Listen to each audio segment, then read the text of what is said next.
Hey fam, welcome back to my YouTube channel. ಹೇಗಿದ್ದೀರಾ? ಎಲ್ಲರೂ ಚೆನ್ನಾಗಿದ್ದೀರಾ? ನಾನು ಸಹ ತುಂಬಾ ಚೆನ್ನಾಗಿದ್ದೀನಿ. ಸೊ ನಾನಿವತ್ತು ನಿಮಗೆ ತುಂಬ ಟೇಸ್ಟಿಯಾಗಿರುವಂತಹ ಮಶ್ರೂಮ್ ಗೊಜ್ಜು ಹೇಗೆ ಮಾಡೋದು ಅಂತ ಹೇಳಿ ತೋರಿಸ್ತೀನಿ. ಇನ್ಸ್ಟೆಂಟಾಗಿ ಮಾಡ್ಕೊಳ್ಬೋದು. ಸಾಂಬಾರಿಗೆ ಏನು ಮಾಡೋದು, ಸಾಂಬಾರು ಮಾಡೋದಕ್ಕೆ ತುಂಬ ಟೈಮ್ ಹಿಡಿಯುತ್ತೆ. ಸೊ ಈ ಥರ ಮಾರ್ನಿಂಗ್ ಬ್ರೇಕ್ಫಾಸ್ಟಿಗೆ ಎಲ್ಲ ಮಾಡ್ಕೊಳ್ಬೋದು. ಸೊ ಮಶ್ರೂಮ್ ಗೊಜ್ಜು ತುಂಬ ಚೆನ್ನಾಗಿರುತ್ತೆ. ಚಪಾತಿ ಜೊತೆ ರೊಟ್ಟಿ ಜೊತೆ ಇದ್ರ ಜೊತೆ ಎಲ್ಲ ಮಸ್ತಾಗಿರುತ್ತೆ.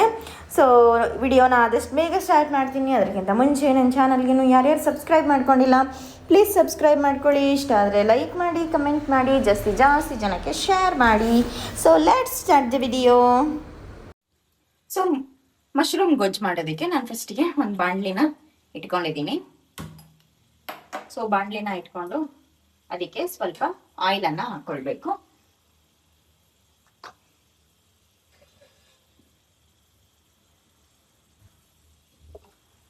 ಒಂದು 3-4 ಚಮಚದಷ್ಟು ಆಯಿಲನ್ನು ಹಾಕ್ಕೊಂಡಿದ್ದೀನಿ. ಸೊ ಈ ಆಯಿಲ್ ಬಿಸಿ ಆಗಬೇಕು. ಇವಾಗ ನೋಡಿ ಆಯಿಲ್ ಬಿಸಿ ಆಗಿದೆ. ಸೊ ನಾನು ಈ ಟೈಮ್ನಲ್ಲಿ ಸಣ್ಣದಾಗಿ ಕಟ್ ಮಾಡ್ಕೊಂಡಿರುವಂತಹ ಬೆಳ್ಳುಳ್ಳಿಯನ್ನು ಇದಕ್ಕೆ ಆ್ಯಡ್ ಮಾಡ್ತಾ ಇದ್ದೀನಿ.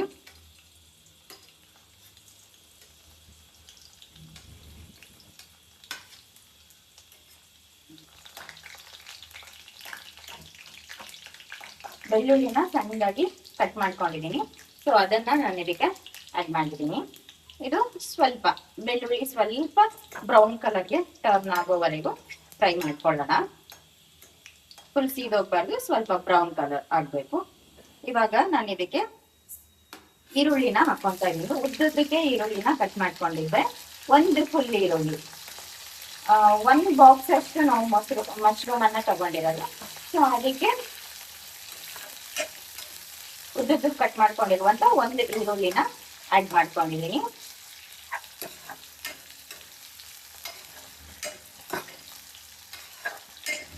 ಈರುಳ್ಳಿ, ಟೊಮೆಟೊ ಎಲ್ಲ ನಿಮಗೆ ಹೆಂಗ್ ಕಂಫರ್ಟಬಲ್ ಆಗತ್ತೋ ಹಂಗೆ ಕಟ್ ಮಾಡ್ಕೊಳ್ಳಿ. ಸಣ್ಣದಾಗಾದ್ರೂ ಕಟ್ ಮಾಡ್ಕೊಳ್ಳಿ, ಇಲ್ಲ ಅಂತ ಹೇಳಿದ್ರೆ ಉದ್ದಕ್ಕಾದ್ರೂ ಕಟ್ ಮಾಡ್ಕೊಳ್ಳಿ. ಅದೇನು ಪ್ರಾಬ್ಲಮ್ ಆಗಲ್ಲ. ಅದೇನು ಟೇಸ್ಟಿನ ವೇರಿನೂ ಮಾಡಲ್ಲ. ಬಟ್ ಇದಕ್ಕೆ ಸ್ವಲ್ಪ ನೀರುಳ್ಳಿ ಮತ್ತೆ ಟೊಮೆಟೊ ಸ್ವಲ್ಪ ಜಾಸ್ತಿ ಹಾಕೊಳ್ಳಿ, ತುಂಬಾ ಚೆನ್ನಾಗತ್ತೆ. ಈಗ ನಾನು ಇದಕ್ಕೆ ಒಂದು ಹಸಿಮೆಣಸಿನಕಾಯಿಯನ್ನ ಸಣ್ಣದಾಗಿ ರೌಂಡ್ ಆಗಿ ಕಟ್ ಮಾಡ್ಕೊಂಡಿದ್ದೆ. ಸೊ ಅದನ್ನು ಸಹ ಇದಕ್ಕೆ ಆಡ್ ಮಾಡ್ತಾ ಇದ್ದೀನಿ. ಈಗ ಈ ಆನಿಯನ್ ಏನಿದೆ ಇದು ಸ್ವಲ್ಪ ಗೋಲ್ಡನ್ ಬ್ರೌನ್ ಕಲರ್ಗೆ ಟರ್ನ್ ಆಗಬೇಕು. ಅಲ್ಲಿವರೆಗೂ ನಾವು ಇದನ್ನ ಫ್ರೈ ಮಾಡ್ಕೊಳ್ಳೋಣ. ಇವಾಗ ನೀವು ನೋಡ್ತಿರ್ಬೋದು ಆನಿಯನ್ ಸ್ವಲ್ಪ ಸಾಫ್ಟ್ ಆಗಿದೆ ಅಂಡ್ ಗೋಲ್ಡನ್ ಬ್ರೌನ್ ಕಲರ್ಗೆ ಟರ್ನ್ ಆಗ್ತಾ ಇದೆ. ಸೊ ನಾನು ಈ ಟೈಮ್ನಲ್ಲಿ ಇದಕ್ಕೆ ಒಂದು ಟೊಮ್ಯಾಟೋನ ಉದ್ದಕ್ಕೆ ಕಟ್ ಮಾಡ್ಕೊಂಡಿದ್ದೆ. ಸೊ ಆ 1 ಟೊಮ್ಯಾಟೋನು ಇದಕ್ಕೆ ಆಡ್ ಮಾಡ್ಕೊಂಡೆ.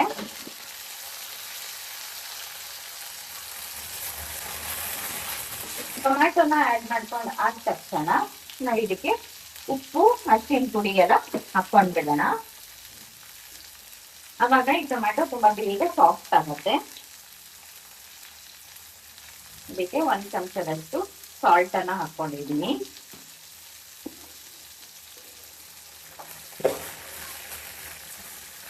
ಒಂದು ಅರ್ಧ ಚಮಚದಷ್ಟು ಅರಿಶಿನ ಪುಡಿ. ಕ್ಲೀನಾಗಿ ಮಿಕ್ಸ್ ಮಾಡ್ಕೊಂಡ್ಬಿಡೋಣ.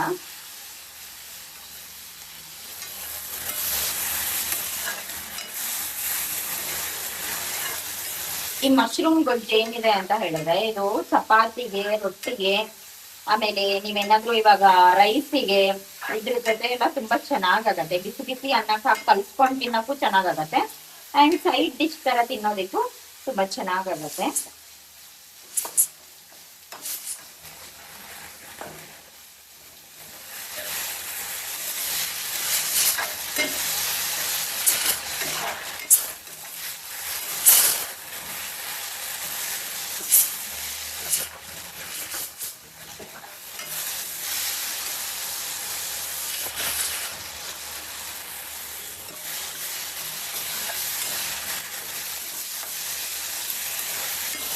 ಇವಾಗ ಟೊಮ್ಯಾಟೊ ತುಂಬಾ ಚೆನ್ನಾಗಿ ಸಾಫ್ಟ್ ಆಗಿದೆ.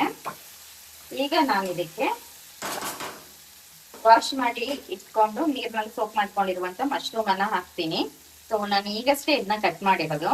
ಸೊ ಅದಕ್ಕೋಸ್ಕರ ನಾನು ನೀರ್ನಲ್ಲೇ ಇಟ್ಟಿದ್ದೆ. ಮಶ್ರೂಮ್ನ ಈ ತರ ಒಂದರಲ್ಲಿ 4 ಪೀಸ್ ಆಗೋ ತರ ನಾನು ಕಟ್ ಮಾಡ್ಕೊಂಡಿದ್ದೀನಿ.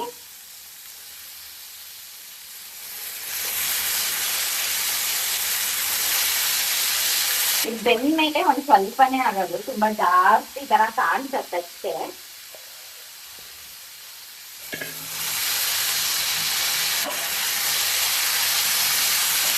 ಇದನ್ನ ಮಿಕ್ಸ್ ಮಾಡ್ಕೊಂಡಿರೋಣ.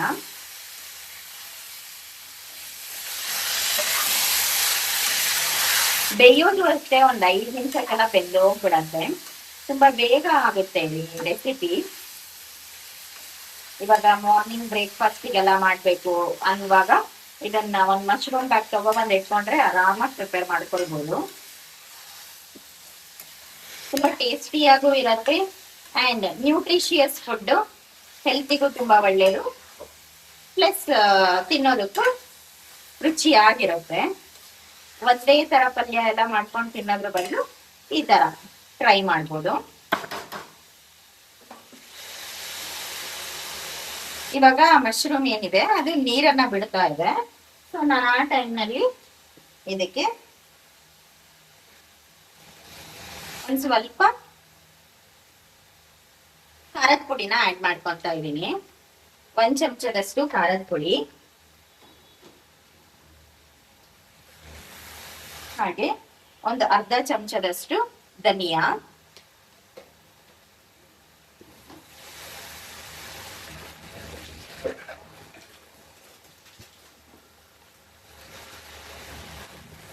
ಅದಾದ್ಮೇಲೆ ಗರಂ ಮಸಾಲಾ ಪೌಡರ್, ಸ್ವಲ್ಪ ಗರಂ ಮಸಾಲಾ ಪೌಡ್ರು,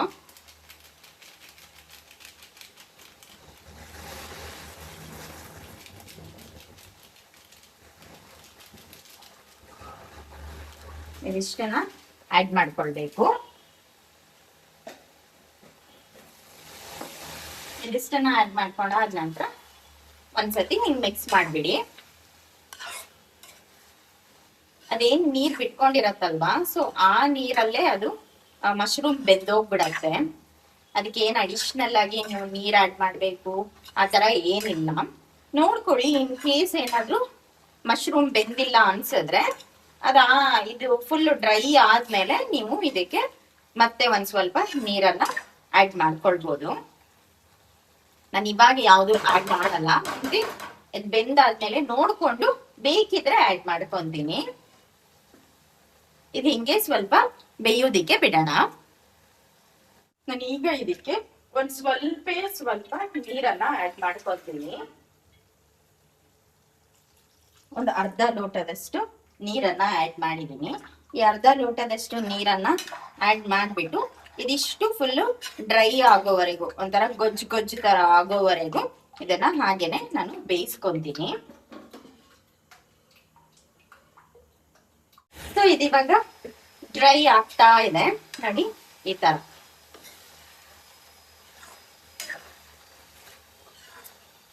ನೀರ್ ಫುಲ್ಲು ಡ್ರೈ ಆಗ್ತಾ ಬಂದಿದೆ. ಈ ತರ ಹಿಂಗ್ ಗೊಜ್ಜು ಇರಬೇಕಾದ್ರೆ ನೀವು ಇದನ್ನ ಆಫ್ ಮಾಡ್ಕೊಳ್ಬೋದು. ನಾನು ಇನ್ನೊಂದ್ 2 ನಿಮಿಷ ಇದನ್ನ ಹೀಗೇನೆ ಬೇಯಿಸ್ಕೊಂತೀನಿ.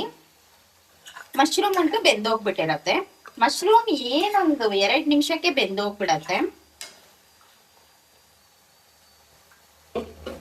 ನಾನೊಂದ್ 2 ನಿಮಿಷ ಇದನ್ನ ಹೀಗೆ ಬಿಡ್ತೀನಿ, ಇನ್ನೊಂದ್ ಸ್ವಲ್ಪ ಡ್ರೈ ಆಗ್ಲಿ, ಅದಾದ ನಂತರ ಆಫ್ ಮಾಡ್ಕೊಂತೀನಿ. ಇವಾಗ ನೋಡಿ, ಇದು ಕಂಪ್ಲೀಟ್ ಆಗಿ ವಾಟರ್ ಏನಿತ್ತು ಅದು ಫುಲ್ ಡ್ರೈ ಆಗಿದೆ. ನಿಮಗೆ ನೋಡುವಾಗನೇ ಗೊತ್ತಾಗತ್ತೆ ಅಂತ ಹೇಳಿದ್ರೆ, ಹಿಂಗೆ ಎಣ್ಣೆ ಮೇಲ್ಗಡೆ ಬಂದಿರತ್ತೆ. ಸೊ ನೀರೆಲ್ಲ ಫುಲ್ ಡ್ರೈ ಆಗಿ ಹೋಗ್ಬಿಟ್ಟಿರತ್ತೆ. ಈ ಟೈಮ್ ನಲ್ಲಿ ನಾನು ಇದಕ್ಕೆ ಕೊತ್ತಂಬರಿ ಸೊಪ್ಪನ್ನ ಹಾಕ್ಕೊಂತೀನಿ.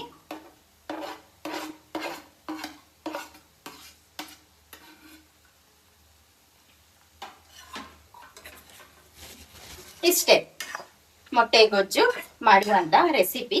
ಸೊ ನಿಮಗೆ ಗೊತ್ತಾಯ್ತು ಅಂತ ಅನ್ಕೊಂತೀನಿ. ಎಷ್ಟು ಚೆನ್ನಾಗಿ ಬಂದಿದೆ ನೋಡಿ, ಚಪಾತಿ ಜೊತೆ ತಿನ್ನೋದಕ್ಕೊಂದು ಮಸ್ತಾಗಿರತ್ತೆ. ಈ ತರ ಇನ್ನೇನು ಶ್ರಾವಣ ಬರ್ತಾ ಇದೆ, ಕೆಲವೊಬ್ರು ಚಿಕನ್ ಮಟನ್ ನಾನ್ ವೆಜ್ ತಿನ್ನಲ್ಲ ಅನ್ನೋರು ಈ ತರ ಮಶ್ರೂಮ್ ಈ ತರ ಮಾಡ್ಕೊಂಡು ತಿಂತಾ ಇದ್ರೆ ಸೂಪರ್ ಆಗಿರತ್ತೆ.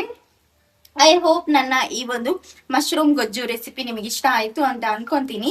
Thank you for watching. Lots of love. Bye.